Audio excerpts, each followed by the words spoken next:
नमस्कार साथीहरु, special tips Nepal च्यानलमा तपाईलाई स्वागत छ। म अझै आज चाहिँ म तपाईलाई नेपाल टेलिकमको केही महत्त्वपूर्ण नम्बरहरुको बारेमा जानकारी दिने छु, जुन कि कहिलेकाहीँ हुन्छ नि हामीले नेपाल टेलिकमको सिम प्रयोग गरिरहेको हुन्छ जीएसएम मा प्रिपेड अथवा पोस्टपेड, जुन कि कहिलेकाहीँ हामीले डाटाहरु किन्न नसकिरहेको हुन्छ किनकि हामीलाई थाहा हुँदैन कुन नम्बर डायल गरेर के गर्ने भनेर। कहिलेकाहीँ हामीलाई भोइस प्याक किन्न आइरहेको हुन्न, कहिलेकाहीँ हामीलाई केही सर्भिसहरु मिस कल अलर्टहरु एक्टिभेट गर्न आइरहेको हुँदैन।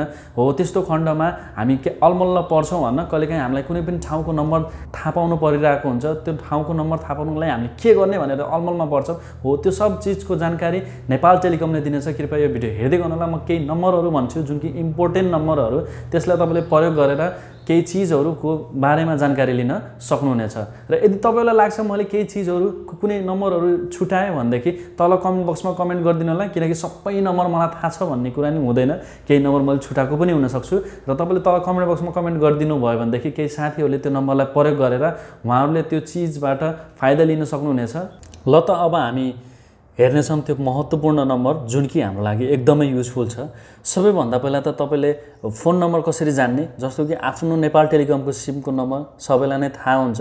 कहिलेकाहीँ आफ्नो नयाँ नम्बर अथवा कसैसँग सापटी लिएको नम्बर, जुन नम्बरको बारेमा तपाईलाई जानकारी छैन, मतलब नम्बर थाहा छैन कति हो यसको फोन नम्बर भनेर, हैन, त्यस्तो अवस्थामा के गर्ने? त्यस्तो अवस्थामा तपाईले *9# डायल गरेर तपाईले यदि कलिङ गरिदिनु भयो भनेदेखि तपाईको मोबाइल नम्बर यहाँ शो गर्नेछ, जुन कि आफ्नो नम्बर थाहा पाउन सकिन्छ यसरी है। र त्यसैगरी अर्को नम्बर रहेको छ 1415, जुन कि एकदमै पपुलर छ, जसबाट सबै कुराहरु गर्न सकिन्छ। जस्तो म अहिले डायल गरिहाले 1415 भनेर, जसबाट तपाईले डाटाहरु, हैन, भोइस प्याकहरु, एसएमएस प्याकहरु, जुन कि 1 आवर अनलिमिटेड छ त्यो pack, day pack, stay connected, unlimited Facebook YouTube जुन छ त्यो पनि सबै चीजहरु योबाट किन्न सकिन्छ के, स्पेशली 1415 है। अब 1415 मा गएर नि के गर्ने भनेर अलमलमा कहिले नपर्नु होला। सिम्पल छ। जस्तो एक्जाम्पल मैले यदि 1 डे प्याक, हैन, 1 GB पर डे प्याक यदि लिन चाहे भने मैले 6 नम्बर थिचे, जुन कि हरेक दिन मलाई 1 GB डाटा मिल्ने छ। 6 नम्बरमा थिच्ने बित्तिकै 1 GB @ 45, मतलब 1 GB डाटा 45 रुपैयाँमा तपाईलाई एक दिनको लागि। र त्यसैगरी तपाईलाई 7 GB data plus bonus 98 minute 250 रुपैयाँमा। यो फेरि कस्तो भन्देखि 7 दिनसम्मको लागि 1 GB। र त्यसैगरी 28 GB प्लस बोनस 392 मिनेट 850 रुपैयाँ, जुन कि 28 दिनसम्मको लागि 1 GB डाटा। यसरी नै तपाईले डाटाहरु, एसएमएस प्याक, भोइस प्याक सबै यहाँबाट किन्न सक्नुहुन्छ। अब कुनै चीजको भित्र जानुभयो भने ब्याक आउनको लागि डबल स्टार है, र त्यसैगरी सिधै होममा आउनको लागि चाहिँ स्टार र # डायल गर्नुभयो भने आउन सक्नुहुन्छ। जस्तो अब विन्टरमा पनि कति धेरै अप्सनहरु छ। जस्तो म 1 मा गए, 1 मा विन्टर, 2 मा सोशल मिडिया भन्नाले जस्तो गइहालौं सोशल मिडियामा तपाईले देख्न सक्नुहुन्छ। सोशल मिडियामा मलाई एक्ज्याक्टली थाहा छैन के छ भनेर, तर सायद यसमा फेसबुक छ, अनि त्यसैगरी तपाईको इन्स्टाग्राम छ, अनि यस्तै के छ है, तपाईले यहाँ स्क्रिनमा देखिराख्नु भएको होला। र यसमा पनि त्यही ब्याक आउनको लागि डबल स्टार है। कुनै पनि चीजमा कुनै पनि मेनु भित्र छिर्नु भयो र मेन मेनुमा आउन खोज्नु भयो भनेदेखि डबल स्टार थिच्न पर्ने हुन्छ ब्याक आउनको लागि। र त्यसैगरी तपाई विन्टरमा जाउँ है। विन्टरमा के छ त? विन्टरमा तपाईले देख्न सक्नुहुन्छ अल टाइम, मतलब अल टाइम डाटा हो है, यो फर्स्ट नम्बरको। र त्यसैगरी दोस्रो नम्बर तपाईले देख्न सक्नुहुन्छ नाइट डाटा, जुन कि 11 देखि 6 बजेसम्म, हैन, राति 11 देखि बिहान 6 बजेसम्म। त्यसैगरी night voice, SMS, large data. अब एकदमै ठुलठुलो डाटा चाहिएको छ भने लार्ज डाटा चुज गर्न सक्नुहुन्छ। जस्तो 5 नम्बरमा थिचौं, लार्ज डाटामा तपाईले देख्न सक्नुहुन्छ 30 GB र 60 GB रहेको छ, जुन कि 1600 र 3000 को 2 महिना 6 महिनाको लागि भनेर। किन्नको लागि सिम्पली पहिलो लिन चाहनुहुन्छ 30 GB वाला 1 थिच्नुस्, दोस्रो लिन चाहनुहुन्छ 2 थिच्नुस्। सिम्पल छ है। फेरि त्यही डबल स्टार थिच्नु भयो भनेदेखि 1 स्टेप ब्याक आउनु छ, र स्टार र # थिच्नु भयो भनेदेखि मेन मेनुमा जान सक्नुहुन्छ। यसरी नै तपाईले 1415 मा रहेको सबै सर्भिसहरुलाई यहीँबाट एक्टिभेट गर्न सक्नुहुन्छ। अब त्यो यदि तपाईसँग एप्लिकेसन छैन भनेदेखि यो सब गर्न सक्नुहुन्छ। एप्लिकेसन छ भनेदेखि मैले तपाईलाई अस्ति नै सिकाएको थिए, एप्लिकेसनबाट सबै चीज गर्न मिल्छ। यो सब झन्झटै भएन है, हेरी यहाँबाट नि हेरी गर्न मिल्छ। तर यदि तपाईसँग इन्टरनेट छैन भनेदेखि तपाईले यसरी डायल गरेर पनि हेर्न सक्नुहुनेछ। र त्यसैगरी अर्को रहेको छ 1416 है।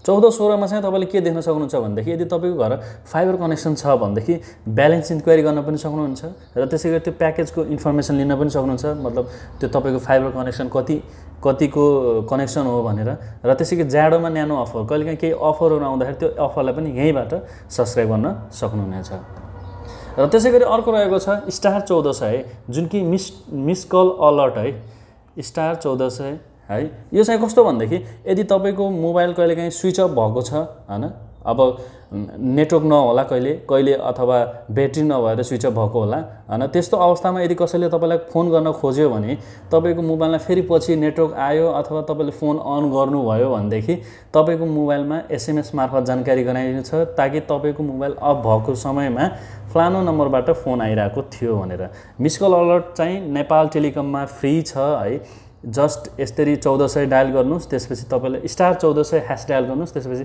1 मा थिचेर सब्स्क्राइब गर्न सक्नुहुन्छ मिस कल अलर्ट है र त्यसैगरी अनसब्स्क्राइब गर्नको लागि 2 यदि चाहनुहुन्छ कि त्यो एसएमएस नआओस् मलाई डिस्टर्ब नगरोस् भन्न चाहनुहुन्छ भनेदेखि 2 थिचेर यहीबाट अनसब्स्क्राइब गर्न पनि सक्नुहुनेछ हालाकि सब्स्क्राइब गर्दैमा केही फरक पर्दैन झन् आफुलाई नै सजिलो हो कहिलेकाहीँ मोबाइल स्विच अफ भएको बेलामा नेटवर्कमा नभएको बेलामा कसैले फोन गर्यो भने तपाईलाई पछि फेरि नेटवर्क आउँदा अथवा अन हुँदाखेरि एसएमएस आयो भने सजिलो हुन्छ थाहा पाउन र त्यसैगरी अर्को जाउँ 4G है जुन कि यदि तपाईको मोबाइलमा 4G सेवा सुचारू छैन भनेदेखि तपाईले स्टार 384# थिचेर तपाईले 4G सेवालाई सुचारू गर्न सक्नुहुन्छ हालाकि मेरो सिममा 4G सेवा अलरेडी नै एक्टिभेटेड छ र अर्को कुरो तपाईले यदि नयाँ सिम लिँदै हुनुहुन्छ भनेदेखि त्यो सिममा एक्टिभेट नै हुन्छ यदि तपाईसँग पुरानो सिम छ भनेदेखि यसरी स्टार 384# डायल गरेर तपाईले 4G सेवालाई एक्टिभेट गर्न सक्नुहुन्छ अब यो चाहिँ मेरो अलिकति यहाँ नेटवर्कको प्रब्लमले गर्दाखेरि अलिकति एरर आयो